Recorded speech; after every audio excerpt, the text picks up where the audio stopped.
This is a public podcast announcement for listener awareness. The host experienced technical difficulties during the recording of this episode, but all of the wisdom, knowledge, and gems from the guests can be heard crystal clear. So with that, let's jump into the episode. What's up? I'm Brianna Ivy, and this is the Hear From a Student podcast. What's up, Josslyn? Hey, how you doing? I'm good. Thank you for sharing some of your Saturday morning with me. Of course, it's my pleasure. Yes. So start off by introducing yourself to the people. Let us know your name, where you're from, what you study, and where you graduated from. Yeah, so my name is Josslyn Lally. I was born actually out here in South Bay, California, but grew up in Georgia most of my life. So still consider myself a Southern girl, at least from growing up out there. Grew up in Georgia, then was in state. So I went to Georgia Tech to study biomedical engineering, minored in French while I was there.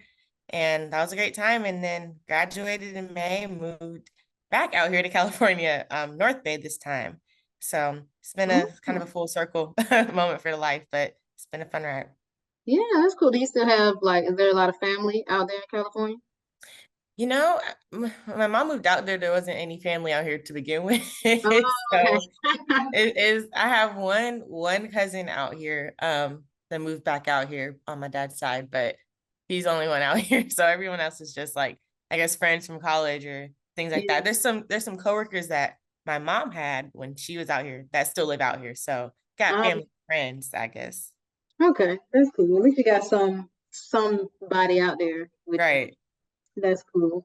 So, okay, take me back to Josslyn senior year of high school, right? If we can even think back that far, because I've been told it's been a minute. What was there anything in particular that drew you to biomedical engineering, or how did you end up in that field of study?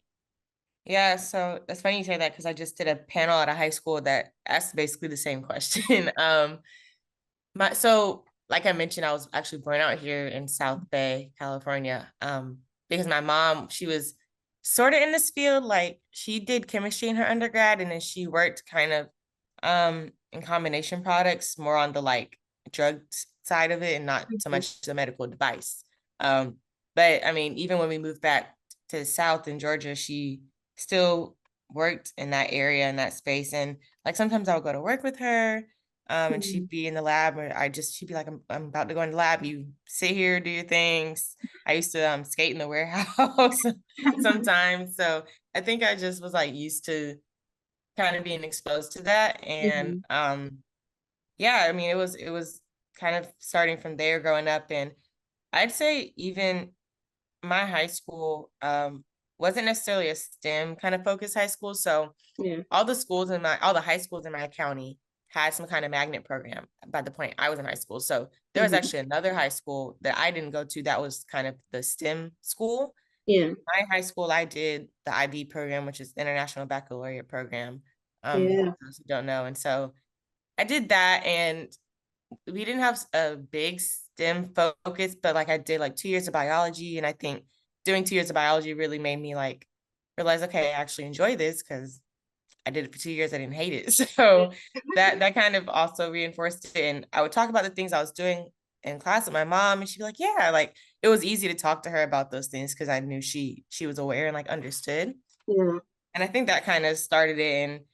And I went from there. I didn't really want to leave the state for college. And then it also happened that I think the biomedical engineering program at Tech was #1 at that point in 2017 when we graduated high school. So it all just kind of all the dominoes fell into effect right there. So yeah. I was also in the IB program. Shout out to you. I forgot. Shout out to you for enjoying 2 years of biology, because I was like, after the first year, I was like, again, really?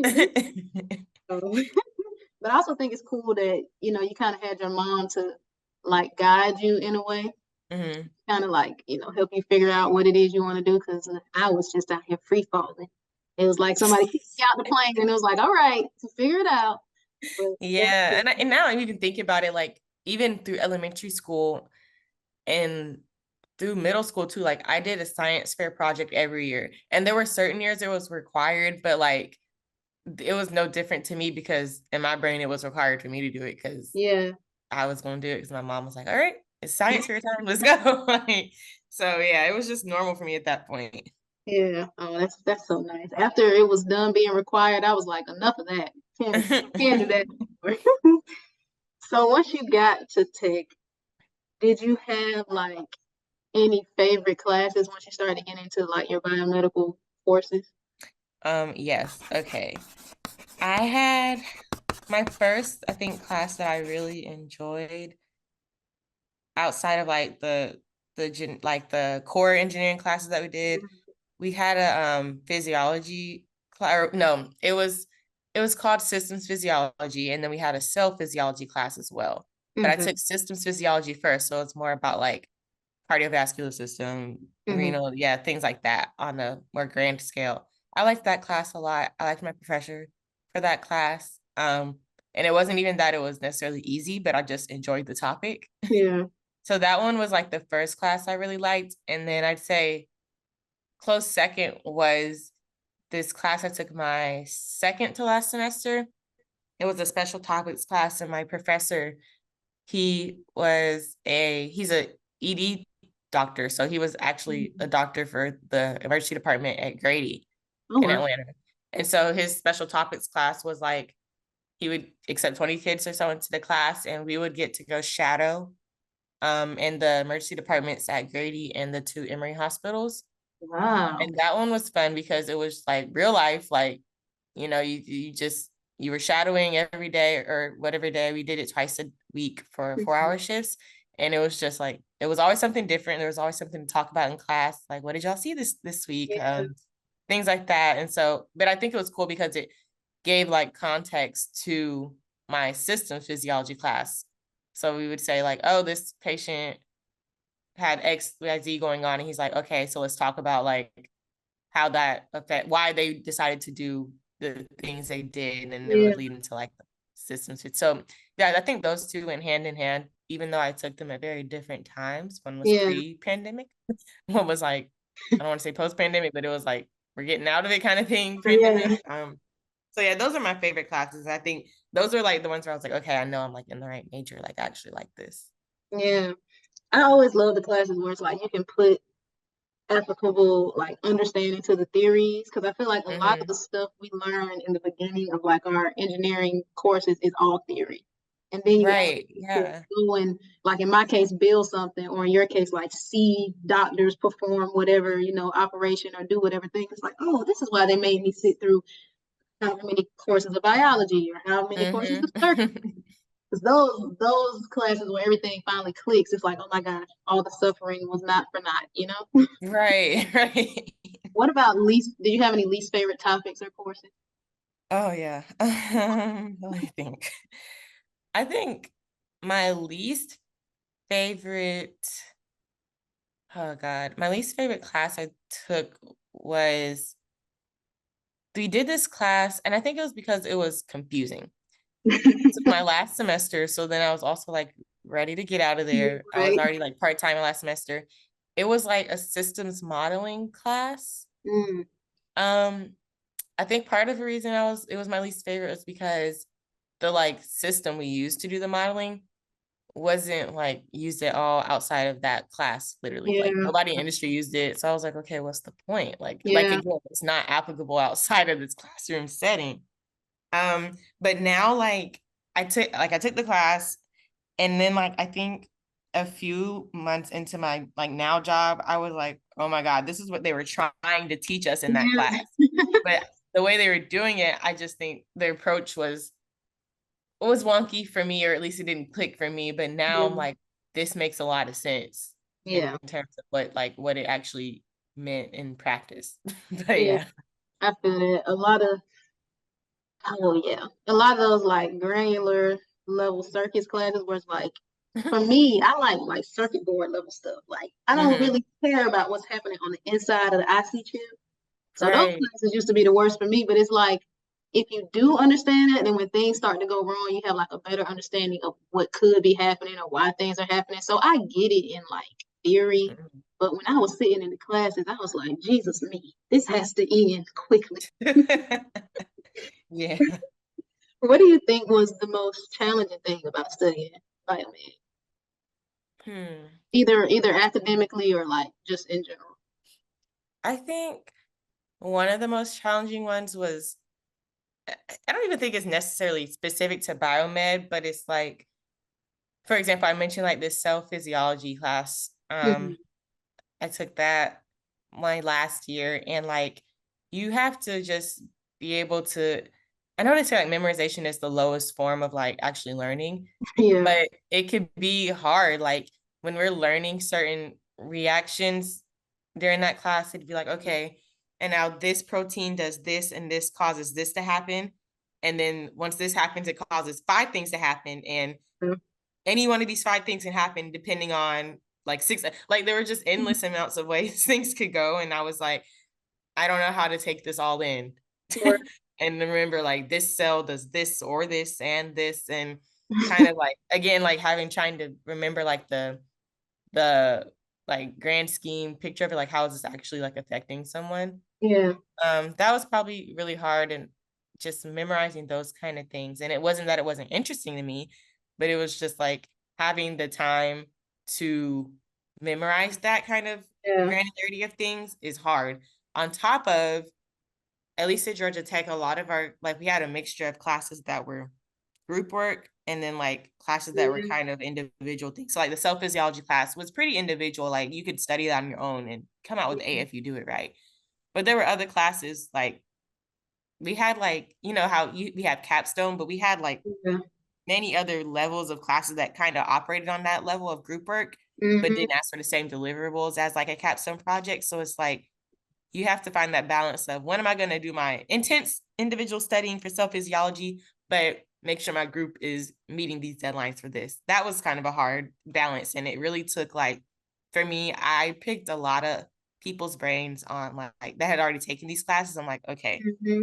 would it be smart to take these two classes together? Because if not, tell me now so I don't do it and I don't suffer. So that kind of forethought took a while to figure out, I think. And I didn't figure that out until like third, fourth year, maybe. Yeah. But yeah. Yeah. I remember when, young, naive freshman Bree went to Mhm. the academic counselors. God bless them. They did their job. They got me out of Yeah, they there. try. They be Yeah. trying. God bless them. But I remember one of the ladies that I went to when I was trying to figure out my classes, she was like, "Yeah, you could take chemistry and CS and calculus. What And do I we would be like, call that?" no. Yes, we call that the three C's, and everyone says you don't do that to yourself because we love ourselves and All we right. our sanity at least a little bit. And so I think after that, I didn't take it because then the upperclassmen was like, "Listen, bro, don't do that." But I Hmm. think that experience was like, okay, you need to think in advance about you know, first of all, the class isn't like get like you said insight about how hard the classes are, Hmm. professors, and then I also think like as you go through your college curriculum, you learn yourself and you learn like your limits, and it's like okay, I can take this class at the beginning of the day, but if I try to take it at the end of the day, that ain't gonna work out because my Right. brain's set when the sun's set. I had to learn that about myself. Labs, Right. they probably not gonna do well. So I think it's a lot that goes into like that forethought. So I think that is a really good point.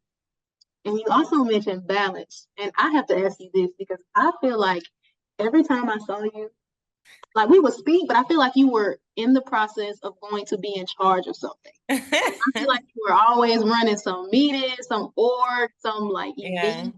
So how did you balance that with academics? Because I feel like you were president of Georgia Tech, really, on the Black people side. So like, Oh my God. Okay. So I feel like, yeah, and I'll say this. There was, so maybe, let me think. Pandemic happened, what our, oh God, was it third year? Second year? I don't know. I feel like in the maybe It was 2020, right? yeah. So that was third year, Okay, yeah. I think. Okay. So I up until that point, like, so I'll say 2019, because the year before that, sort of, Hmm. I can say now in hindsight, like I was doing way too much. Like, no, honestly. And it's Yeah. the way this trend, like this was a moment for me because I remember, I don't even remember, I can't even list off like all I was doing at that point. Like we were doing TDC. We were Yeah, doing yeah. TDC. So we would be mentoring once a week.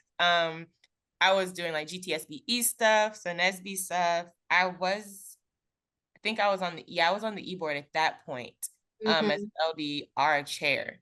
Yeah. So that's like, we have our GTSBE meetings, but we also have an LDR meeting. So it's like two separate orgs, but all in one at the same time. Yeah.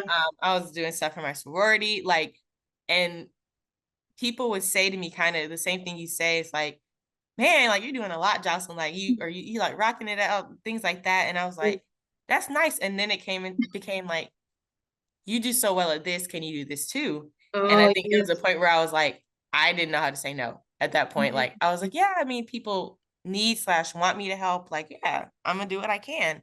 Yeah. And it came to a point where I was like, all right, I am doing way too much. And I feel like it's affecting like my academic, like the balance between academics and social stuff. Mhm. Even though I found all of the things I was doing extracurricular to be super important, Yeah.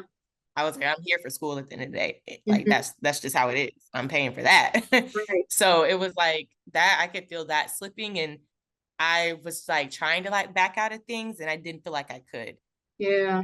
And so that was like that was probably like that 1 year of like like the most distress, where I was like, okay, I don't feel like I'm doing as well as I could be Yeah. academically. But I'm doing great in all these other things, but like that's not what's going to get me out of here at the end of the Right. day.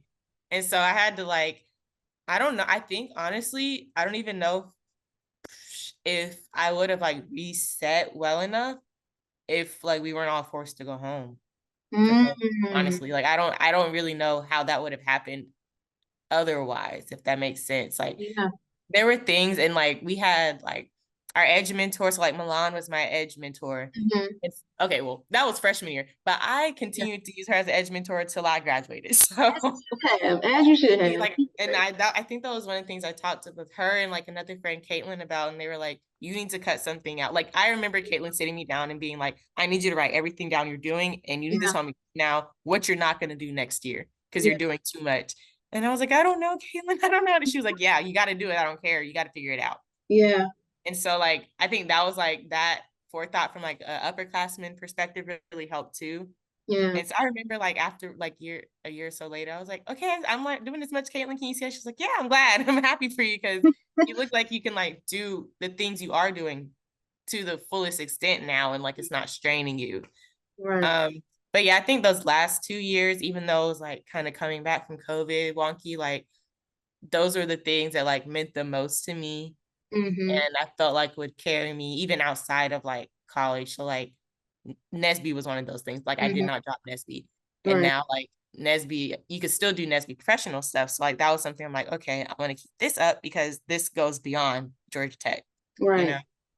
So it kind of took me like sitting down and thinking about things, and what mattered most to me, if that makes sense. But yeah, there was a moment where I was like, all right, I am doing too much. Yeah. That makes perfect sense.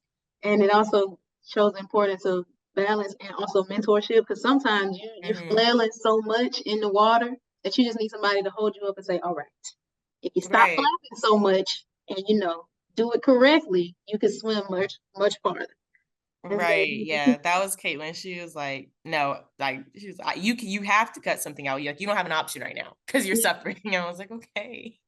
yeah. And I think I'm glad you had that like I call them come to Jesus moments, but I'm glad you had that moment Yeah. and like your village to help you with that because I feel like some people don't and they just keep going and it feels like they're drowning, especially in an environment like tech, where it's so Mm-hmm. easy to get caught up in I gotta do all the extracurriculars, but I also got to get A's in all these classes, which we ain't gonna talk about how that's impossible. That was yeah. But like just the mindset of trying to reach this impossible goal, when you would be so much happier if you just, like you said, take the things that mean the most to you and ride Mhm. with those.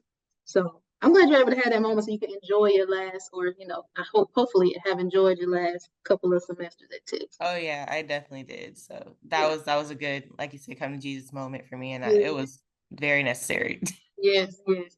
I want to circle back and ask you one more question about academics. What were labs like for a biomedical student? Like, were you guys building things, or was it more like research? I guess in your experience. So for I guess built into our curriculum, like we had like the general engineering ed lab, so like chemistry lab.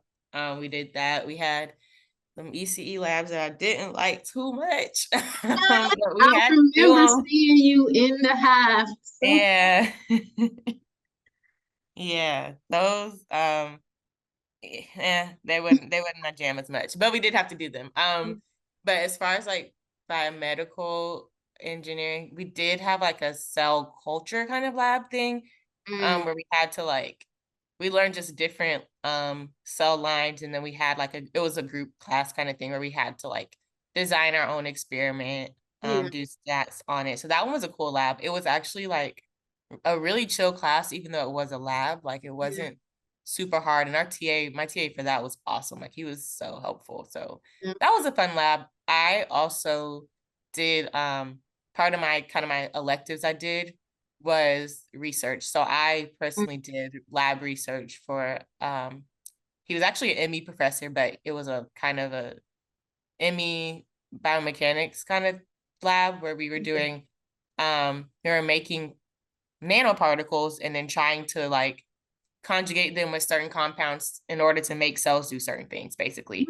So that was a fun lab. I learned a lot. And I started that kind of early in my tech career. I think I started that like my first semester of second year. So I wow. learned a lot in that lab because that was fun. And I think that's where I learned like I like to do hands-on things because Yeah, a lot of like there's some people that are biomedical engineers that don't necessarily like to do hands-on things. Like they'd rather like design like in CAD yeah, and then other people go use it and yeah, use their hands and try to prototype and stuff like that.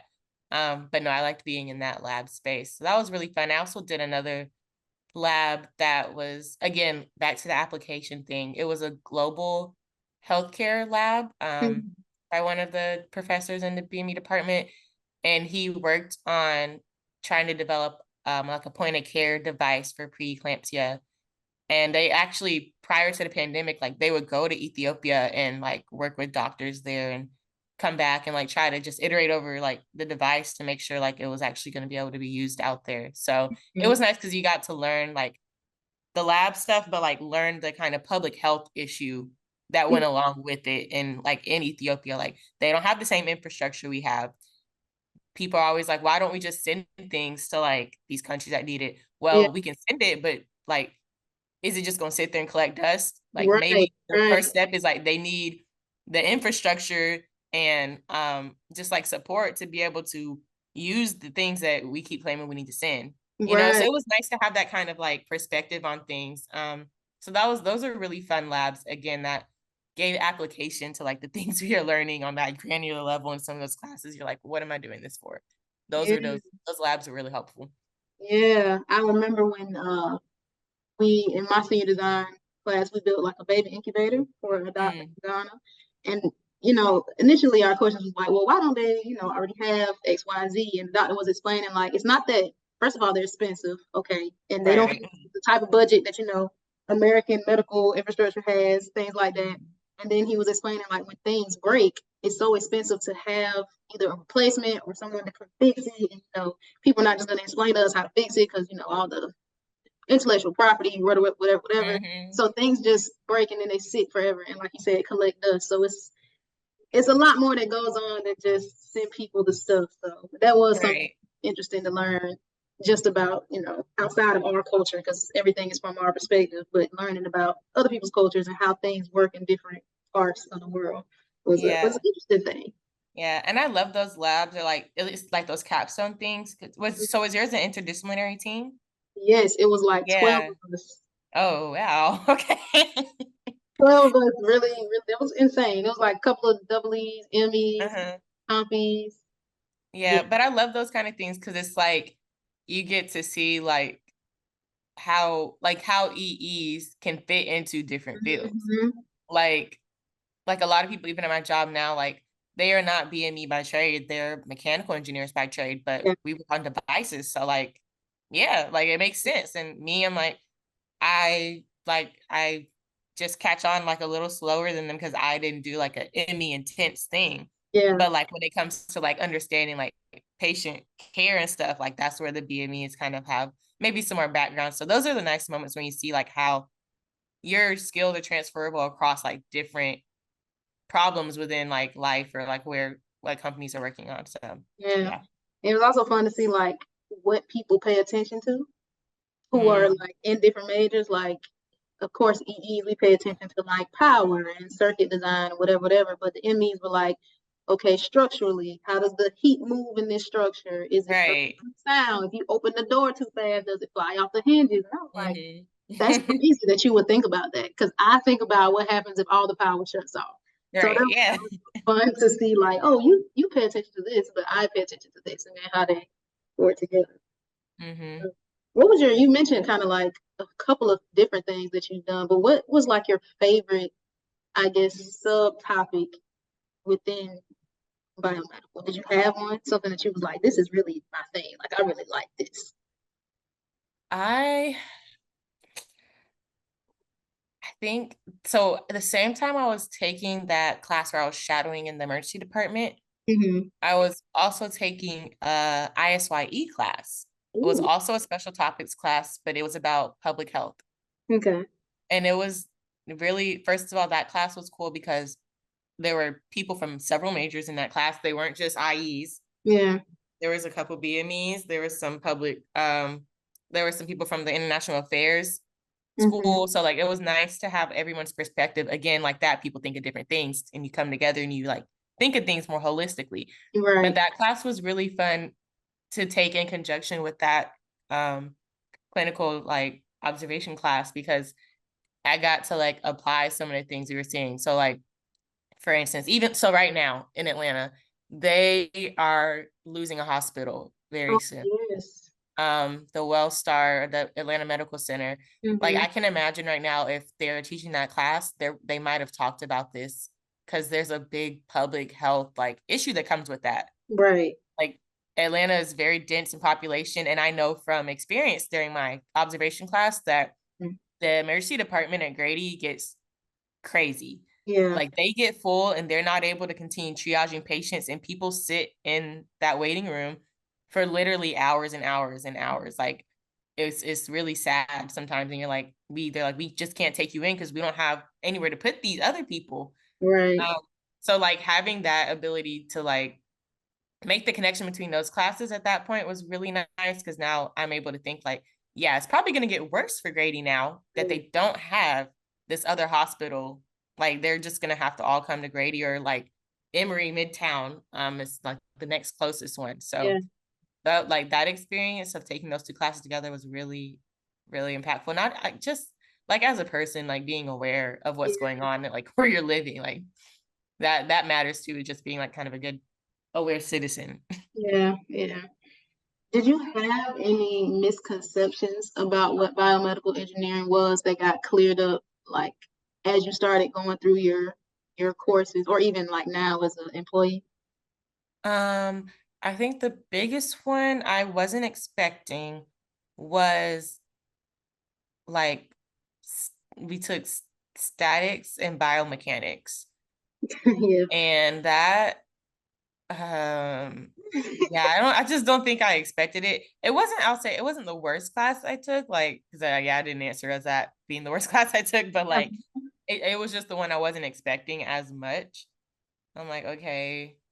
We took statics first and it was very like generic, like problem statements like bridges. Like that was kind of the Mhm. examples we would use. And then I took biomechanics and it was like, okay, apply that to like all the joints and bones in your body, or if you're doing certain actions, Yeah. how might this affect this? But I wasn't prepared for that class, or I just wasn't expecting that. And I think that Yeah. also goes back to like understanding like when you're choosing a major in Mm. like high school or like trying to figure out what you want to do, Yeah. it can be hard because you don't see that until you're like, what's the next set of classes that I have to take? And your advisor's like statics. And you're like, all right, I'll take it because I have to. And you're like, wow, what is this? Like, why was I told to take this? And I don't understand why it's part of the curriculum. You would maybe never know that at, your high school brain. Like you're not thinking of going and Yeah. looking on the website at the curriculum that they post on those major websites. Or you just don't understand. Like you go look at it and you're like, all right, what is statics? Like, I don't understand what that even means. Yeah. Well, yeah. If you right now ran into senior year Josslyn, what Hmm. would you, is there anything you would tell her to kind of like prep her for like being a biomedical engineer? Anything you think would help her? I hmm.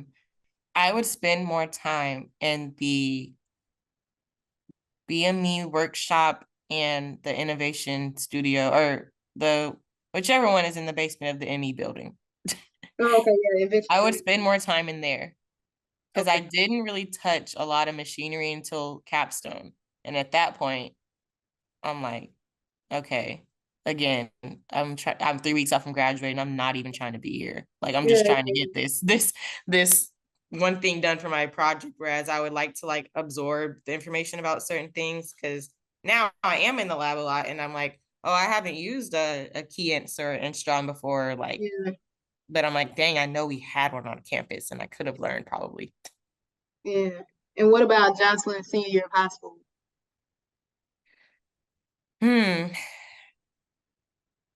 I would definitely tell her, I don't know. I guess one, just apply for more scholarships. Just keep trying to Ah, get more. yes, Just it don't give up. Like that's you just got to keep looking. If you don't have it all the way full out set, just never stop looking for money. yeah, Because I think I got into that more like semester to semester. yeah, Whereas like I'm like, okay, I could have maybe like done more on the front end. Um, my going into my freshman year. I don't know. I think it was just like I found it so much more daunting and I didn't know where to look as much. Like people would throw like this Google Doc sheet of like all these scholarships to apply to hmm, that I didn't know like how best to apply slash I feel like there's more central or like more specific things that you have better chances at getting like yeah, sometimes during college. Like we did the peer-to-peer mentoring program hmm, that Seed offered. Like that was much more like targeted and easier to get into than like this Doritos ten thousand yeah, dollar scholarship they offer every year or something like that. yeah. Yeah. Yeah, that's a good one. I remember being overwhelmed by that. But I was also like, I don't have the money to pay for Georgia Tech, so I got to just keep writing. But I Hmm. feel like I also would tell myself keep writing even through like your first couple of semesters because you can. I guess I thought when you got into school, like, oh, you can be done with scholarships, but actually that's when you need them the most. Because then Yeah, you and come it's around so and you like, I got to pay for this. I have to right. pocket. Yeah, it's just like honestly that actually that's what I would tell high school counselors, I guess, that like I feel like this is applies to any college. Like there was not one semester, Brianna, where financial aid was not like they was not getting on my nerves. It's Listen, just like the way, like understanding how they work, it takes so long. And then when you think you got it down, the next semester they're like, well, actually, this happened. right, So this is how this works, and this is what you need to do for this. And I'm like, can I catch a break? Like I was in there at the beginning of every semester. I just knew it every semester. I would be like, all right, I need to carve out time to go to financial aid because if I don't go, I'm not gonna have this money show up in my account, and that means I'm gonna have to pay it back later. right. Listen, I was in the financial aid scholarship office looking for my own checks. I was like, somebody got to find this money because y'all telling me it's due on Friday and I don't have it. Yeah, that whole deadline. The thing that irked me the most, I don't know if this is like a state of Georgia or a federal, like a national thing, but it's like they're like, okay, we can't tell you your final payment until the drop deadline. So the drop deadline's Friday, and you ask me for this money by Wednesday. How does that How work? does that work? How does that work? How does It that doesn't work? work. It does not. If you can't tell me a ballpark number, like I don't understand. And then understanding like when you drop this many classes, it changes it. Like it would, oh my gosh. I don't, that's a whole nother can of worms that I just wish I knew more about. And I feel bad for, especially for first generation students where their Oh parents are not familiar at all with financial aid. Like I was lucky to have my mom yeah, that went to college and at least had some understanding, even though it's changed a lot since she went to college. But she's like, okay, at least I know like this is how it should go or this is how it can go. if you don't have anybody that has that foreknowledge, you're just depending on your peers who are probably equally as confused. Yes. It's so. Yeah, it was. Yeah. Yeah, did not enjoy having to deal with financial aid every semester. But you know, we Yeah. figured it out, and that's what matters the most. Right. What do you think your collegiate experience taught you about yourself? I think I already touched on this a lot when I was talking about my busyness, but I feel like I want to do any and everything possible to like help people. Yeah. And it leads to me not saying no when I need to. Like I will think about others a lot before I think about myself. And learning that I learned it the hard way for sure. But I think that's like something important to learn as you're like entering adulthood past college, like, because you just kind of at this point, like, that's the thing. And it's like, I started working on like, I just have so much like freedom to do stuff. Yeah. Now it's like, I'm trying to find things to say yes to Yeah. that I actually enjoy doing. So it's kind of weird, like having those two things happen where it's like, there was so much structure in college and then it was hard for me to say no to things. And I'm sure like as we get further into our careers as engineers, like there will come a point where you're like, I'm going to be like, dang, I'm doing too much again. Yeah. Like it's probably going to happen. But I think at least I'll be able to draw on that knowing like I've been here before and I know to take it slow and figure out like what it really means or what's important for me to actually be doing. Yeah, that's good. I feel like I learned the same thing, but in a different way because I wasn't really out like that. Like I wasn't really doing a lot of things, but I think I learned to have grace for myself and like the things that I was doing because I was freshman Brianna was so hard on myself about every single thing. I was never good enough for me. And so I feel like throughout, those years at Tech, I really learned by the end, I was like, all right, bro, you did good. You got up, you went to class. You took that exam. Grade outcome doesn't matter because you took it, Right. So I feel like I was over the years, I was like, you're doing good. Keep I was able to, love on myself a little bit more because them first couple of semesters, I was like, girl, I don't know what you're doing. But but yes, I feel like there was a lot of growth throughout those 4.5 years. Yeah, I think also I learned the importance of like being able to, I guess we also talked about the importance of mentorship, but like that goes in hand with like utilizing your network. Yes. Like I know like going into college, I definitely was not the same person I was coming out. I was more quiet in high school. Like I had my friends that I talked to, but like expanding my network, that wasn't something I was good at like freshman year me. Now I'm less shy and I'm like, if I'm listening to someone like speak at a conference or something and they like, I'm like, yeah, I really love what they're talking about. Like, I don't hesitate to like send them an email and reach out and be like, hey, I just want to like continue talking about this because this XYZ you said like really struck me and I feel this way. And just having that kind of like proactivity of like talking to people, learning from people. Like I spent a lot of my first 5 months working, literally just meeting new people and talking in depth with them about like what they do and like what I can do to like get to where they are if that's what I chose to do. So that's something else I think I learned a lot at Tech. And some of it came with like, you can't be scared to like ask for help. Some of it came with just like the extracurricular stuff and like having the like asking professors to work in their lab and things like that. But that was another good thing I think I learned about or developed myself during my time at Tech. Being able to advocate for yourself and like saying this is what I want to learn, or even for me, something big was saying what I don't know. Oh, right. But early on, I was like, I can't let nobody know that I don't know this. Yeah, it was so scary, and I'm like, for what? Like, if I don't know, I don't know. Yeah, but now at work, I'd be like, listen, you want me to do this, but first we need to talk about what this is and preliminary things I need to know in order to do this. Now I'll be quick with the questions, but before, like, can nobody see me asking a question? So. Yeah, that's super important to learn. Yeah, I spend 75% of my day asking questions at work. So right. Let's see. If you could pick a skill from any other major, what would it be? And it doesn't have to be like a STEM major. It can be any major. Okay, I know it was like a running joke about like people that were in Scheller, the business school, like breezing through, but honestly, like I think I would struggle. Yeah. Like that's not my forte.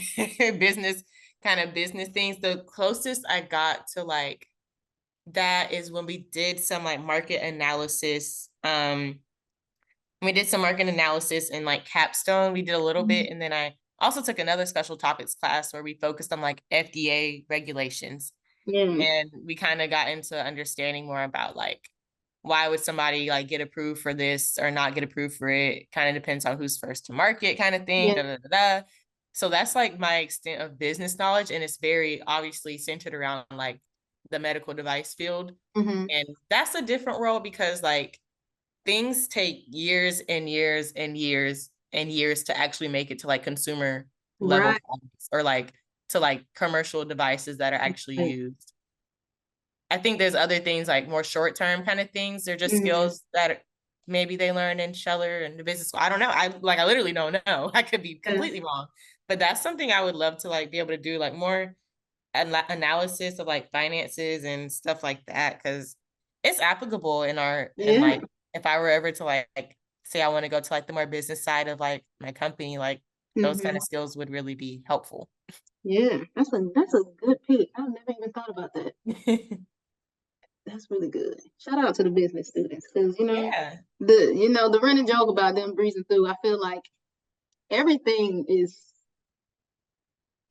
perspective based. So Yeah, it's relative to who you are. like I'm sure if we swap spots, I would struggle over there and they would struggle over here. Like it's just Exactly. at the end of the day, we all struggling. So, Exactly. but I Yeah, think it's that's just like which struggle do I want to do? you gotta pick your struggle. That's what life is Right. all about. What do you think is your superpower as a biomedical engineer? Like when you're working in like multidisciplinary spaces, what do you bring to the table that maybe other disciplines don't realize or don't think about?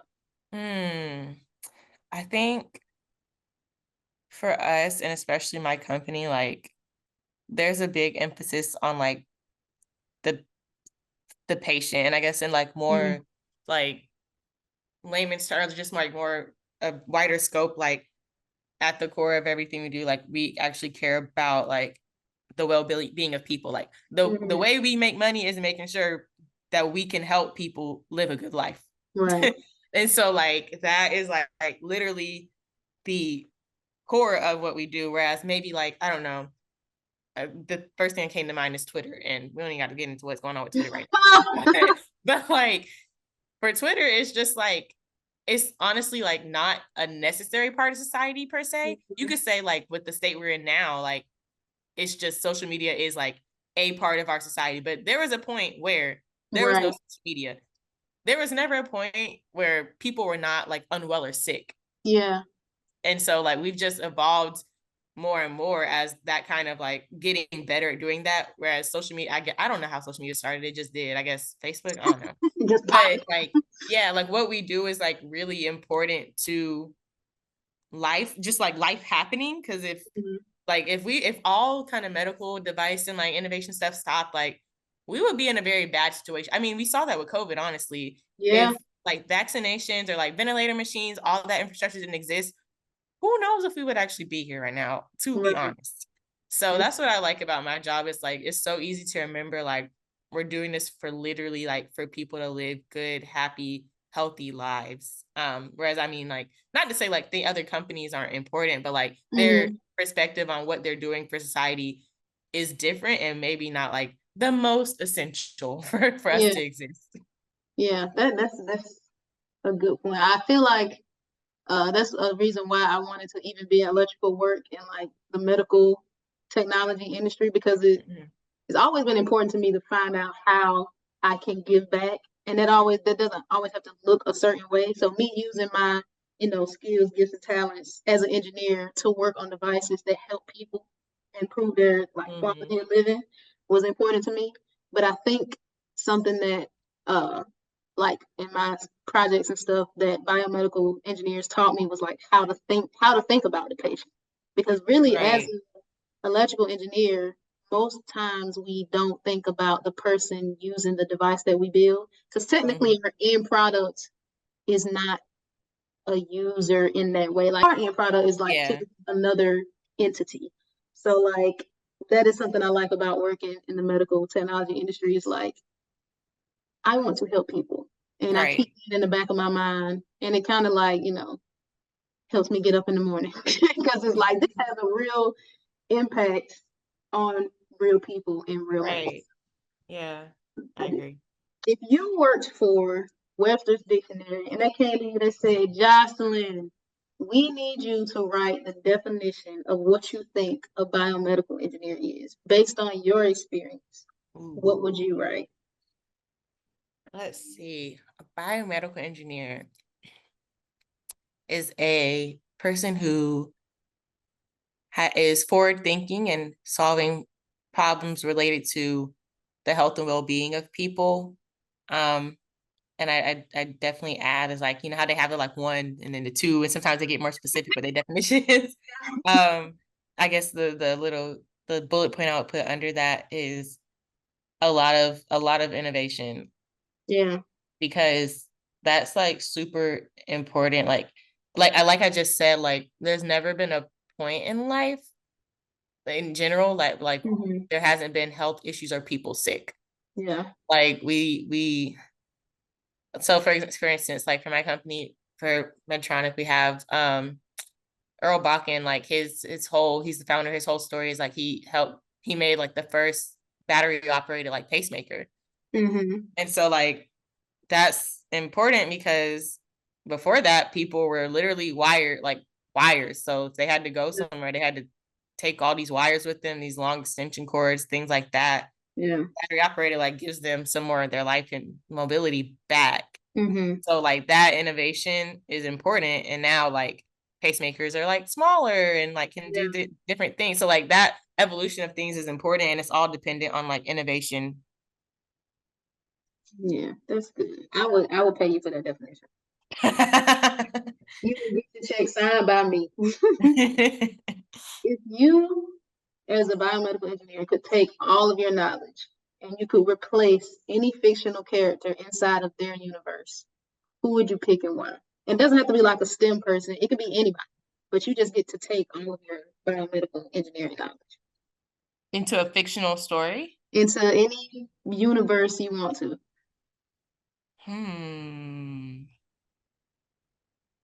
Man.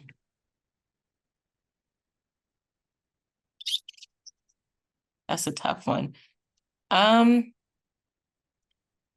feel like any universe that was lacking in resource. I don't even think honestly it has to be like a different dimensional that doesn't exist. Okay. I think again, like I kind of circling back to when we were talking about like the infrastructure in different countries, like being able to, I think it would be awesome to have like a dedicated team to different like countries that need somebody to be dedicated to like, okay, we're going to develop this thing over like the next like 10 years because it's going to take a while. And like having a team of like really brilliant biomedical engineers to do that on site would be amazing. Because like I said, even with the lab I worked in, like, I mean, we were based at Tech, but like they would go to like Ethiopia, but when the pandemic happened, they didn't go. So it's like that kind of slowed down some of the like progress they could be making while there. So I think just having that kind of on the ground, like, all right, we're locked in for the next 10 years here. We're gonna hash this out and make sure we can make some progress. That would be like a good use of a lot of like brilliant biomedical engineers and the way they think and figuring out how to get some of these issues that exist in other countries that don't have the level of infrastructure and the same, like you said, like government infrastructure, things of that nature, to kind of reduce some of the health disparities and problems they see. That was a really good and really unique answer. Because I've gotten like, I replaced Issa Rae and I redo what was her name? We Got Y'all. I got Stark, of course. That was a really good one. Now I'm trying to think of of who has like not instant transmission, teleportation. Mm. I don't have to think I about don't even know. it. Yeah, if Well, somebody like needs. I said, I mean, it's like I said, like it's just I think that's what makes like the industry I work in so unique is like Yeah, you don't have to go far to find places that need your help. yeah, yeah, Like it's really not hard. There's every city faces it, every country faces the issue, and it's different everywhere. yeah. That's good. Okay, you mentioned your company a few times, so can you tell us where you work again, and then what your role is, and kind of what your day to day looks like? Yeah, so I work for Medtronic.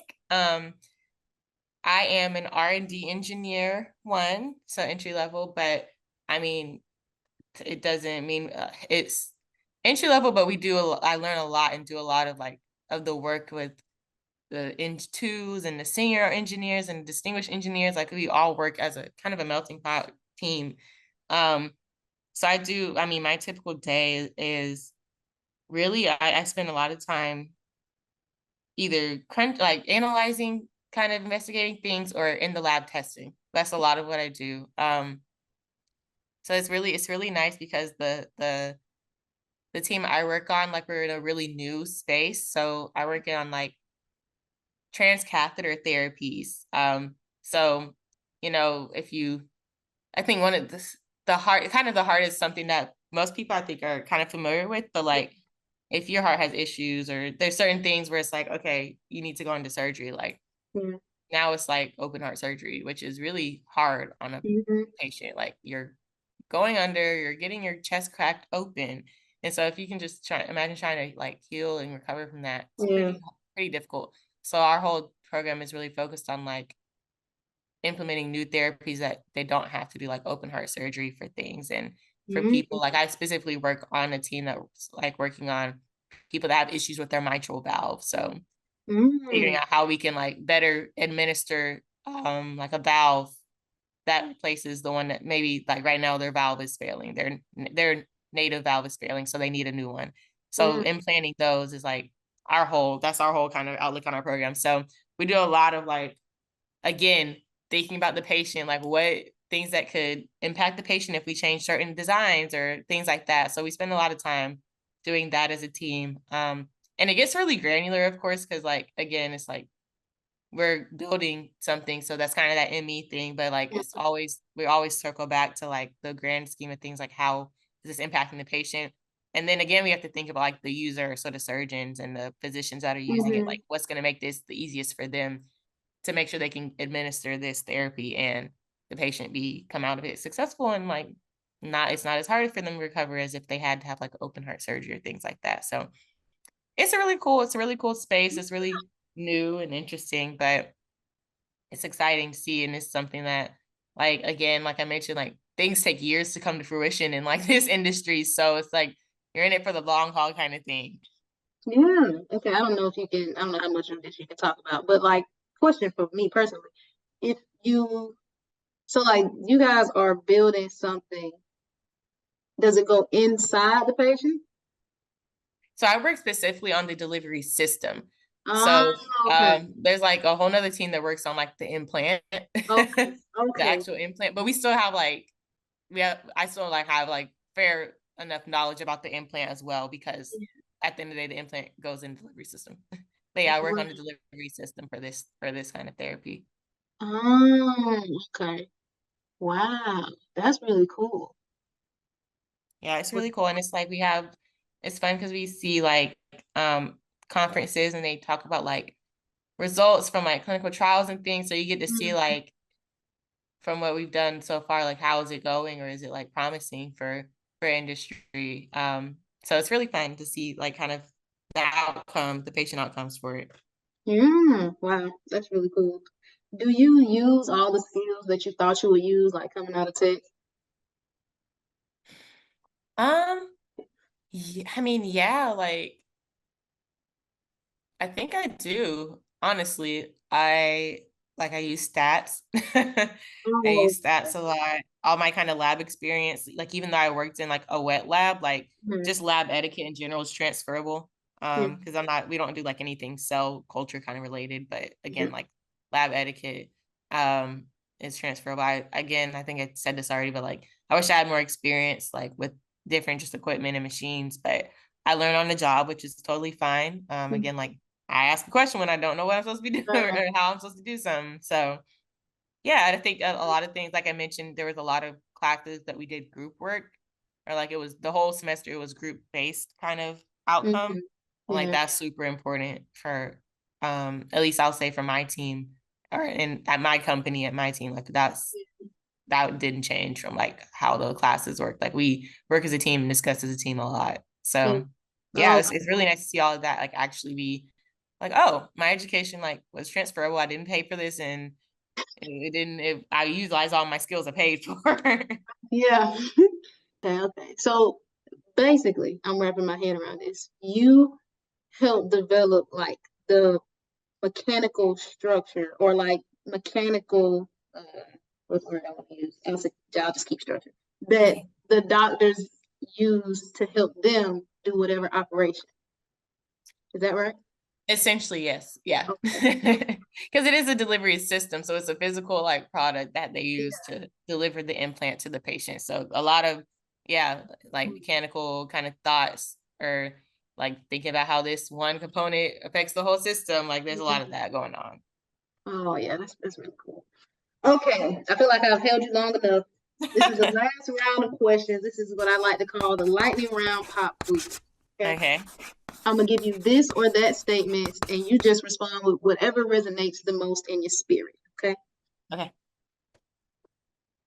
Would you rather have a project assignment or a homework assignment? Project. Final project or final exam? Final project. Group project or solo project? Group project. Study group or study solo? Study group. Meal plan or cook your own food? Cook my own food. Would you rather ask a professor for help or a TA? TA. Would you rather have an internship or a co-op? Co-op. Oh, okay. Fall semester or spring semester? Oh God. Oh, fall. Okay, okay. Roommates or no roommates? Oh God. No roommates. All right, last question. Would you rather have 8 a.m.s Mondays through Thursdays or 5 to 8 labs on Fridays? 8 a.m.s. You know? Oh, 8 a.m. I hated 8 a.m.s. Okay. I hate them too, but like you said, after a certain time, my brain is not. Yeah, yeah. Okay, that was pretty good. That was pretty good. All right, Josslyn, thank you so much. I'm gonna open the floor for you one last time. Do you have any advice or parting words of wisdom for anyone who might want to study biomedical engineering or just like a STEM field in general, or just college advice? Oh man, I think even for engineering in general, like it's still a really ambiguous term for a lot of people. So I would like the one thing I learned I would have done differently if I was going back, especially if you're like looking for internships and stuff, is like looking at the types of roles that are open. It doesn't even have to be something you're applying to right now. Right. But like looking at those like LinkedIn posts and seeing like, okay, they have an open role for like a systems engineer. If you were to ask me what a systems engineer was, like second for honestly up into my fourth year, like I couldn't tell you. So like understanding like the difference between like a systems engineer or a product development engineer or a program director, like those are all really ambiguous to me, even still to this day sometimes. So my suggestion is like kind of contextualizing those for yourself and looking at like what the difference between what each of those roles are detailed as on those kind of job postings. And then like maybe looking at people on LinkedIn and asking like, hey, can I have like 30 minutes of your time to talk about what you do and give yourself more context for that. And it may not necessarily lead you to like knowing like, oh, I definitely want to be this. I definitely am only applying for these kind of jobs when I'm getting ready to graduate. But you have an idea of like the type of work you think you may want to do, or you're able to say like, oh, this systems engineer said they did this. I kind of did something similar in this class. Did I like it or not?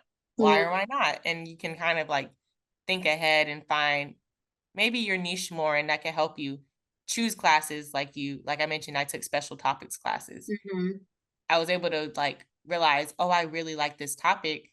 I'm going to take this class. And I loved every special topics class I took because I had enough experience and forethought to know like this is something I would love to know more about. So I think that enriches that's what made my last year like so enjoyable for myself. Like I wasn't stressed out. I was actually enjoying my last year. And I think it's because I did things like that. So that's my advice.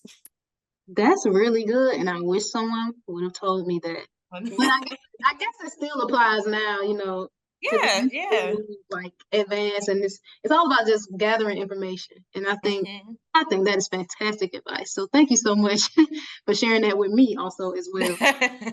No problem. Yes, and thank you so much for joining me today. And I'm gonna let you have your Saturday back. All right. Well, thanks, Brianna. I enjoyed the conversation too.